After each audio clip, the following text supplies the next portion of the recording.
Rangers AA Texas League affiliation will be here in the city of Frisco.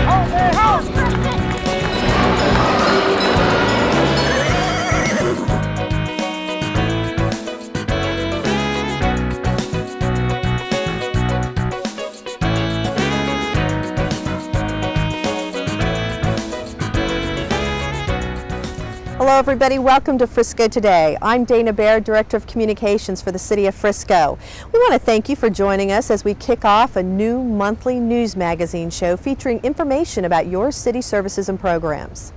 Frisco Today is designed to keep you informed about what's happening in your community and how you can get involved. Each month, Frisco Today will feature news around town and a department or program profile. We'll also hear from Mayor Mike Simpson in a segment called The Mayor's Corner. And later this year, school students will serve as special correspondents as they tell us what's happening in the Frisco Independent School District. So let's get started.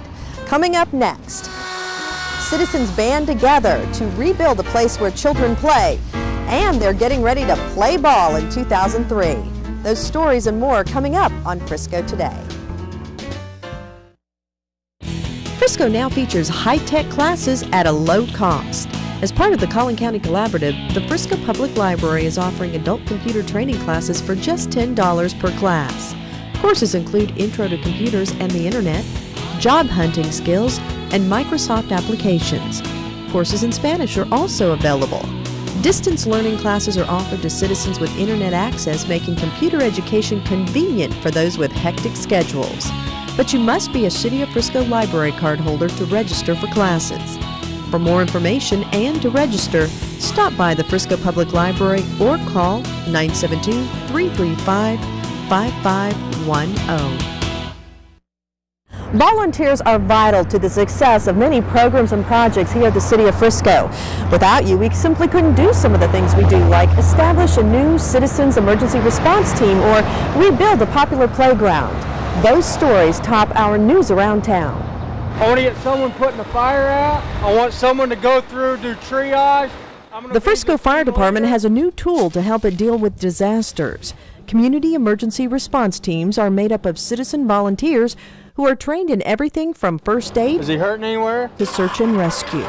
We hope to teach people to be a little bit more comfortable and a little more prepared if a disaster does hit the city, a tornado or something like that. We want them to be more prepared and able to help their neighbors through the training that we offer them here.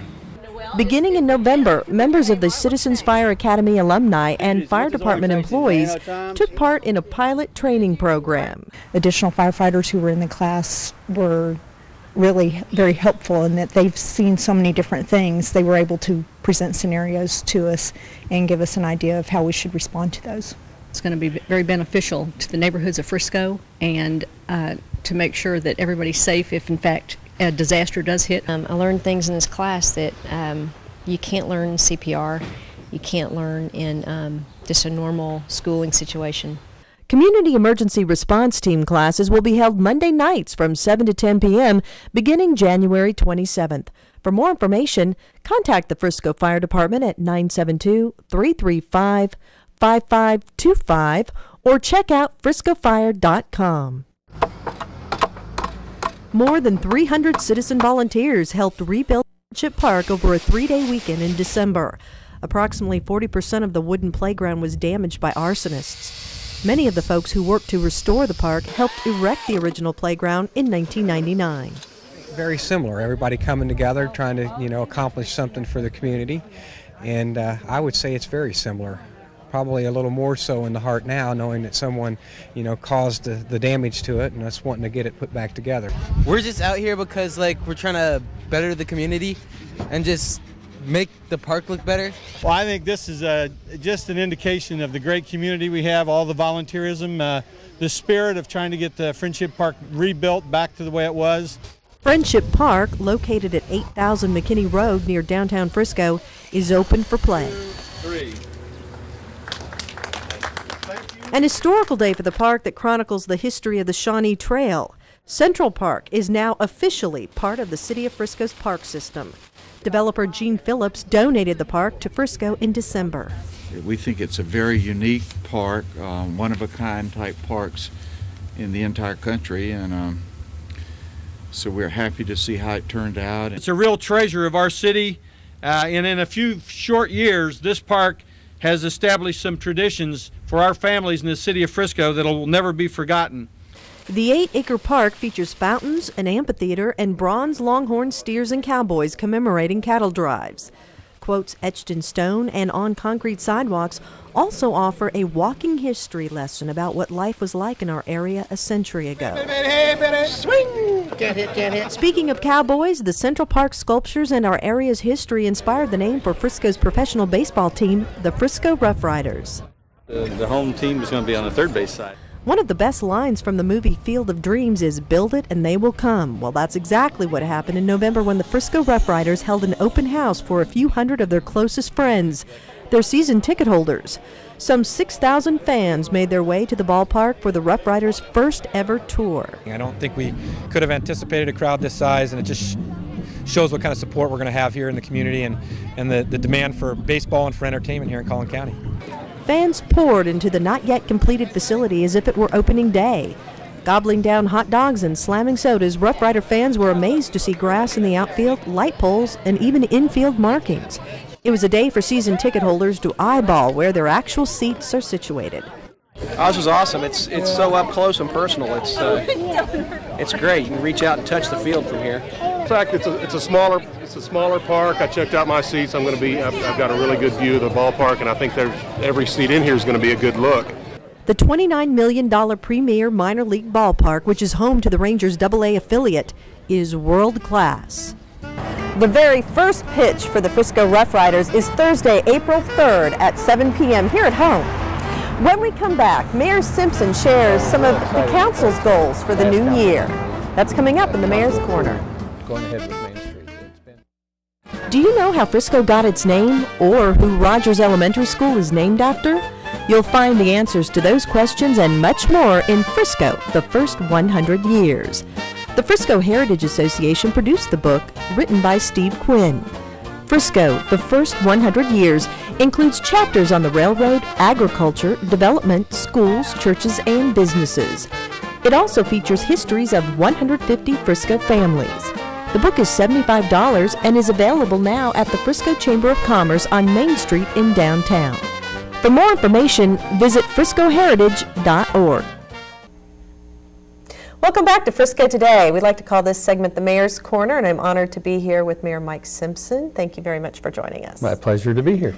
I know the council and you have been very busy working with city staffers as well as businessmen and citizens and residents in the area of Main Street, and this has been something that you all have been working on for a very long time. Can you tell us what the latest is on the Main Street reconstruction project? Well, we're real excited because last council meeting the council approved going ahead with Main Street. It's been well over a year since we had our last official presentation to the City Council, and we've had input during that year from all of the businessmen, merchants up and down Main Street, as well as residents, trying to arrive at what's going to be best for them, best for the city in the long term.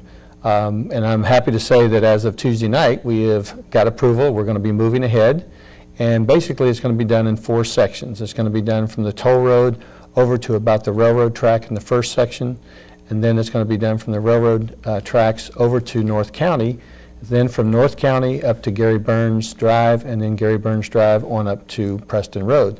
And the exciting thing is that we got an agreement from everybody that it will incorporate medians, raised medians with landscaping, all the way from about 2nd Street on up to Gary Burns Drive. I feel it's important that we have medians because it's going to give us a high-quality looking city. It's going to give us a hometown atmosphere. It will help to slow down traffic. It'll be traffic calming. It'll be safer in terms of people crossing Main Street, and it'll just give us a real quality looking downtown that I think will bring more businesses and more people into the historic downtown section. So we're real excited that we got agreement from everybody. Talk about that a little bit more, because Old Downtown is really going to be an extension of our new downtown, or Frisco Square, I guess, if you will, where some of the new city facilities and buildings will be in the future. So talk about how even this project will impact that. Well, Dana, we look at downtown as being one all-encompassing downtown area. Even though Frisco Square will be all the new buildings, it'll house the City Hall as well as the library, the Senior Center, and the Heritage and Cultural Center. We think that the whole downtown area needs to be linked together from one side to the other. People will be walking from Frisco Square over to the historic downtown section, and from the historic downtown section over to Frisco Square. So we want it all to have a look of trees and a look where they blend in together, and you don't look at one side of the railroad track as being the old Frisco and the other side of the railroad track as being the new Frisco. We want it to blend in as one united downtown area. So with this contiguous downtown area, talk a little bit more, like you said, about even the impact on economic development that this could have. Right. Well, we think not only are we going to be bringing a lot of new businesses into the Frisco Square area, but we think that with these changes and with the changes to Main Street, and even with Frisco Square, it will have a synergistic effect on the whole downtown area, and it will bring new businesses into the historic section. And what kind of time frame are we talking about? I know all of us may be a little inconvenienced at different times throughout the 4 phases of this project, but what kind of time frame are we talking about, and how will this impact our residents? In total, it's probably going to take about 400 days. We were hoping we could get it done within 1 year. We wanted to be able to start right after the first of the year in January and be complete before next holiday season for the merchant's standpoint, merchant's sake.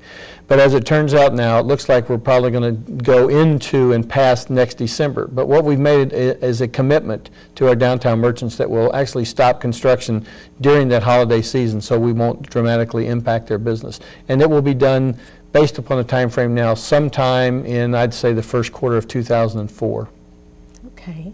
So looking forward to that. Now, something that is somewhat related when we talk about downtown, this contiguous downtown, and we talk about the development of Frisco Square, we're talking about some new city facilities. And I know you've been busy again, council, working with staffers, and now some architects in the planning of our new city facilities, those buildings that were the voters approved in the most recent bond package. So tell us a little bit about that, where we are, what kind of citizen input you're hoping to receive at this point. Well, we had a presentation in our last town hall meeting by 3 of the architectural firms, and actually we made a decision that City Hall and the library, we just made that decision on the library at the last council meeting. The architects there will be a firm by the name of HHPA. They're a real high quality company. They've done a lot of municipal buildings. They've done a whole lot of library facilities, and we're really impressed with what they've done. It'll bring a very high quality architectural firm to those key buildings in our downtown area. The police architect is going to be PGAL, and we've worked with them before. They'll do an excellent job. Todd Renshaw, as well as city staff, has been working with PGAL on what we want that building to look like. The company called F&S is actually going to do our rec center. The first thing we're going to do is the rec center, then follow up with the aquatic center. But between the rec center and the senior center, F&S will do both of those facilities. And then Quorum is the name of the architect firm that will do our public works facility. And the exciting point is we've selected the architects. We went through a very rigorous selection process. We had the teams of people from the city staff. I was involved in some of them, and a lot of different areas of the city were involved in the selection of our architectural firms. So we have those selected now, and the next step will be right after the first of the year, the council will have to make a decision on what's going to be in that first bond issue. But we are moving ahead with the architectural phase of it right away. That sounds great. I know we can't wait. Looking for some more space. Looking for some more space in a nice city hall and a nice library, senior center, and a heritage center. Yeah. Well, let's talk about one last thing, and again, something else that you were facilitating and working with the citizens and some other civic groups and so forth, and that's the Frisco Citizens Assistance Program. Tell us what that's all about. Actually, this got started with the idea of one of our city council persons, Joy West, and she was concerned listening to neighbors and talking to people throughout the city about the economic situation many of our residents are facing. People losing jobs, people having their homes repossessed, having trouble making their mortgage payments, and just a general types of things caused by the downturn in the economy. So we started putting a group of people together. It encompassed people from city staff, from city council, churches, the Chamber of Commerce, Collin County Community College, FISD. All of these groups came together, and we've held a couple of meetings now trying to say, what can we do to help our citizens? That doesn't mean what can we do from a city to financially help them, but how can we educate them, how can we help them, how can we inform them, how can we put them together with areas out there or groups out there that are ready to help those people in terms of need.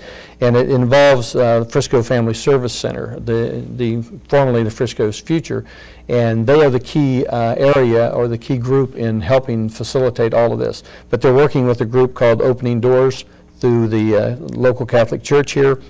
They're working with the Collin County Community College, Chamber of Commerce, and with our Consumer Credit Counseling Group. And we've got information out on the website. We had something in our last focal point to try to let people know there are places out there they can go to get help. And we're hoping this will have a big impact on people, especially at this time of the year. So really a lot of what this is networking and just giving people Right. the resources so they know where they can go to seek help and get further assistance. Well, a lot of people, I'm sure you know this, but a lot of people are either embarrassed, they've never been in this position before. I use the term, a lot of people who were givers last year are receivers this year. It's just the time. It's just where we are in the economy right now. So this is helping educate them and inform them on where they can go to get help. Try to put them in touch with the right people. Well, I sure appreciate you joining us on our little maiden voyage of the Mayor's Corner. It should be a fun time. Well, I appreciate your time, and once again, we hope you'll join us as we continue the Mayor's Corner in months to come on Frisco Today. We'll be right back.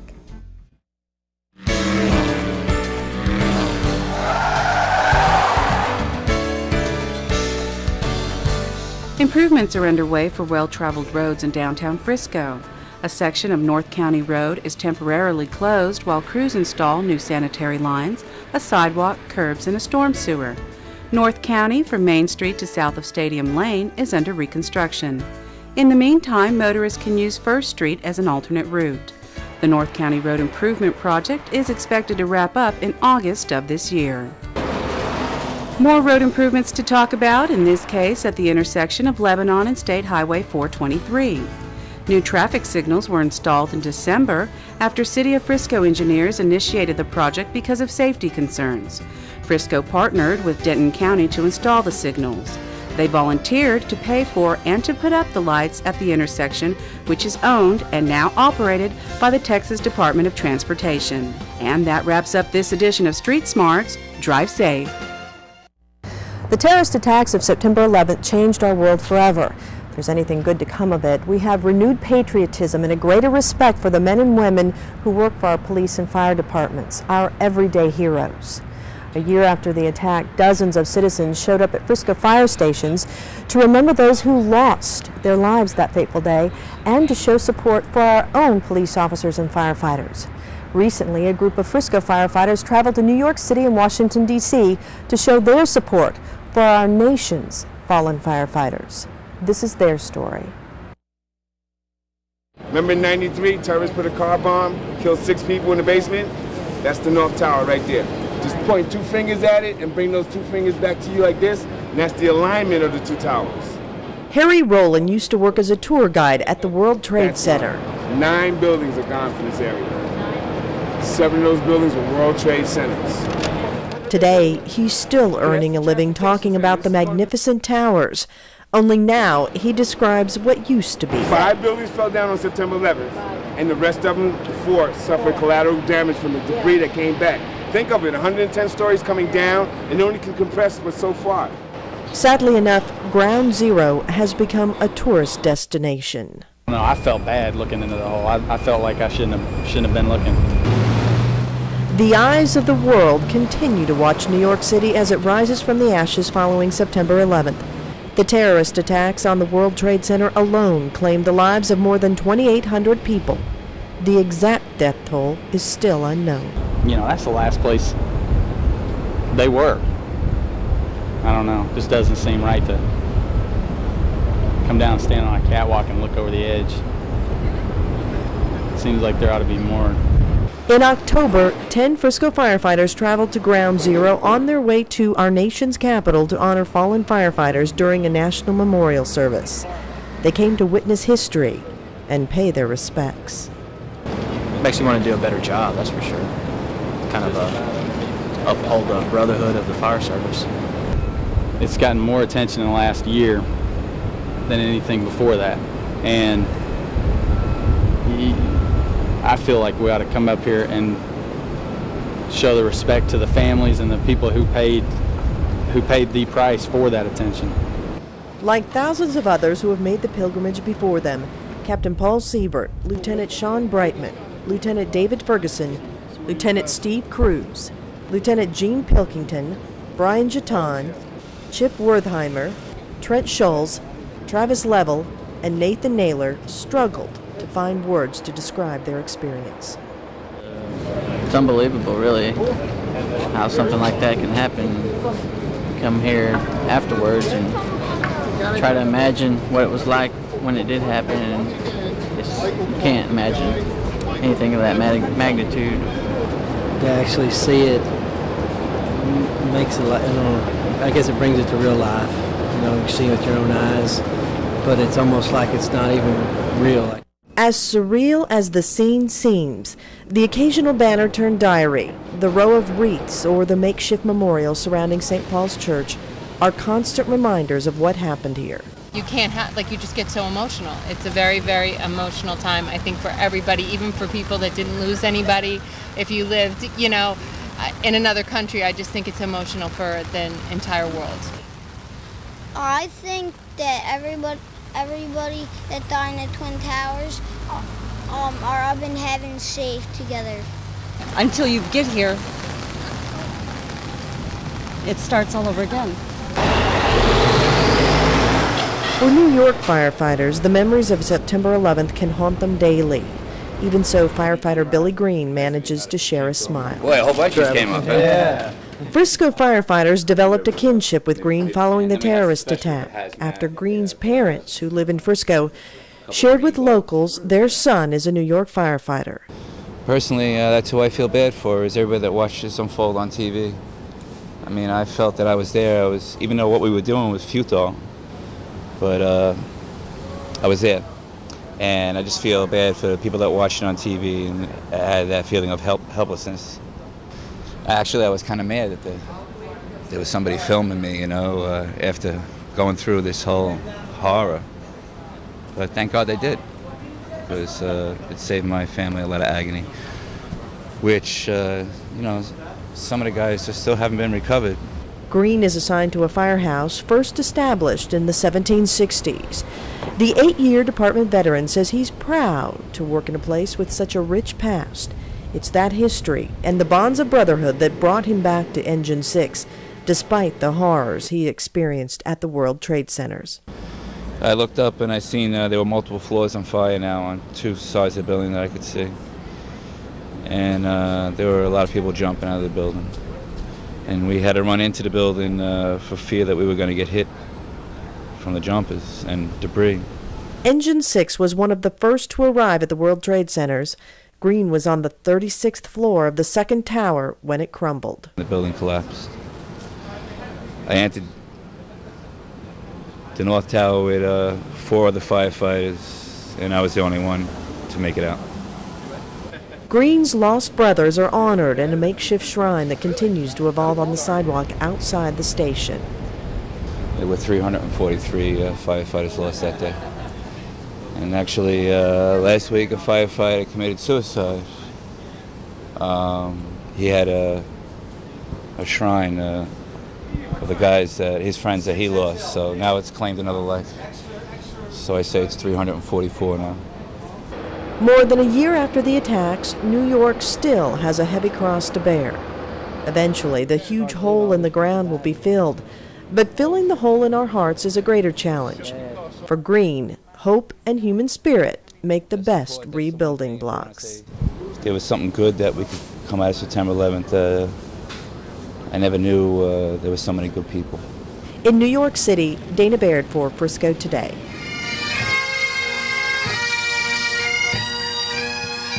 From New York City, Frisco firefighters traveled to Washington, D.C. to participate in the National Fallen Firefighter Foundation Memorial Service. It's pretty impressive just to see a blue.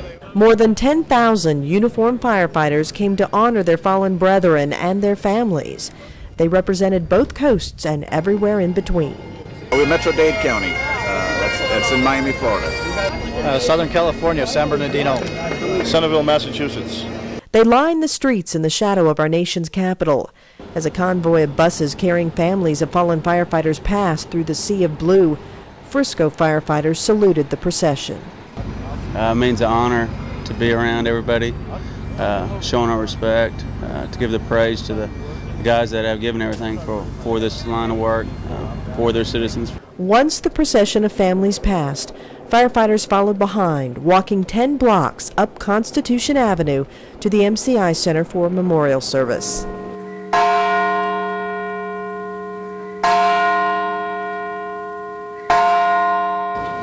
Our purpose today is to honor the lives of 446 firefighters, career and volunteer, who died in the line of duty last year, 347 at the World Trade Center in New York, and 99 in other tragic incidents. In 2001, men and women from 35 departments in 34 states lost their lives saving others and their property, marking the most devastating year the fire service has ever experienced. The 446 brave men and women we honor today did the impossible. They did the impossible without complaint, without delay, and without fail. Of the nearly 450 firefighters who died, 347 of them were killed at the World Trade Centers.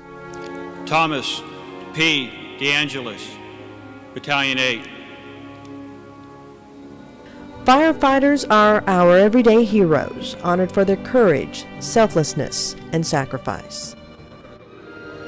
As we push through the smoke, advance our lines through the door, as we throw ladders and surge above the fire floor, as we take command and make our stand, we are one true sea of blue.